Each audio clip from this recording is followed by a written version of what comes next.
So you know how you all abuse me, and you're like, "Hey, father, you don't work, all this stuff."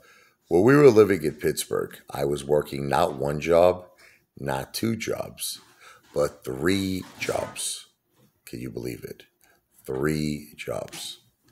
Actually, at one time, I was even working four jobs, but I'll get into that. But so I was working. The main job I was working was with KDKA. It was an affiliate of CBS Television. Now that job I worked from like 9 to like 5. And what happened was because it was an outside sales job, I had a lot of time on my hands. Like it wasn't like something where you were in an office. You were outdoors all the time. You know what I mean? So I got it in my head because a lot of the people that I was going to were business owners.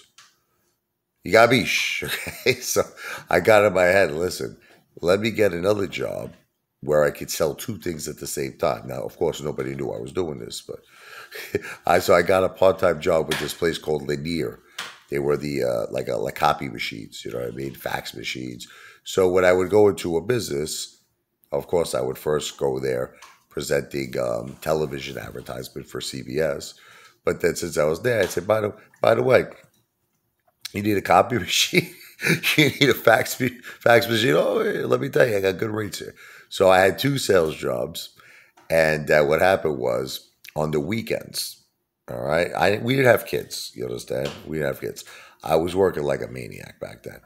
I was doing the Olive Garden, but again, I didn't work every weekend. I worked there, maybe one day, sometimes 2 days, depending. Like maybe I work a Saturday night, maybe I work a Friday and a Saturday, but not all the time. Because, particularly like Sunday was our day. That was for me and my wife where we spent the whole day together. So, but I was working like 6 days a week. So long story short was I was also working Monday through Friday. I was working the night shifts. I was a maniac. It was a gas station. It was like a convenience store. So you walk in, you could get food, you get gas. Can you believe this? Now it was an easy gig because like no, it was very because I was working there for like 11 a.m. to like whatever it was 5 a.m. And I go home and I would go sleep, for about 3, 4 hours. Like I said, I had an outside sales job. So it wasn't like mandatory. I had to be in there at 9 a.m. So I could come home and I could sleep for like 5 hours, 6 hours. And I could start, like, I'll just tell them, I called up my boss. I'm like, look, my first appointment starts at 11 or 12. I was conniving. I was a great conniver.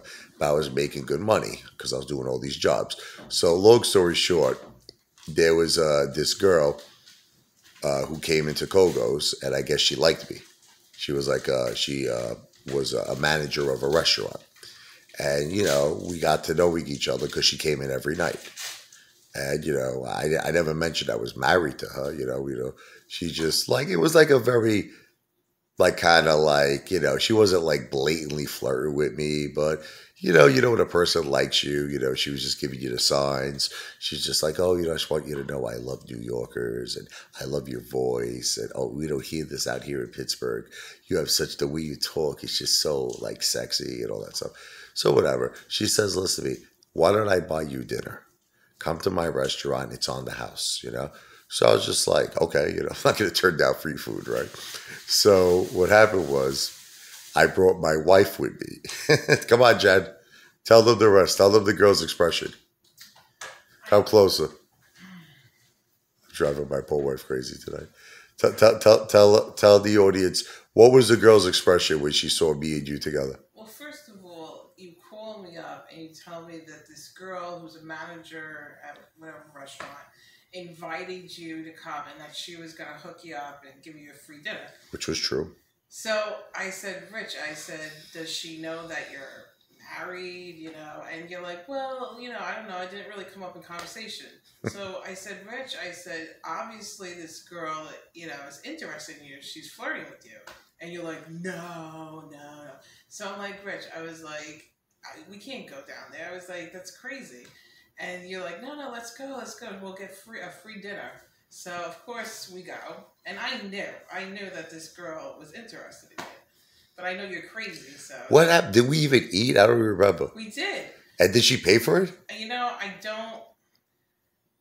I don't think she did. I think maybe she gave us a discount or something. Yeah, I think she gave us a discount. But I remember we walked in, so Yeah. I was standing behind you, And she saw you. She was like happy, like her eyes lit up, And then you go, oh, you're like, this is my Skinny back then. wife.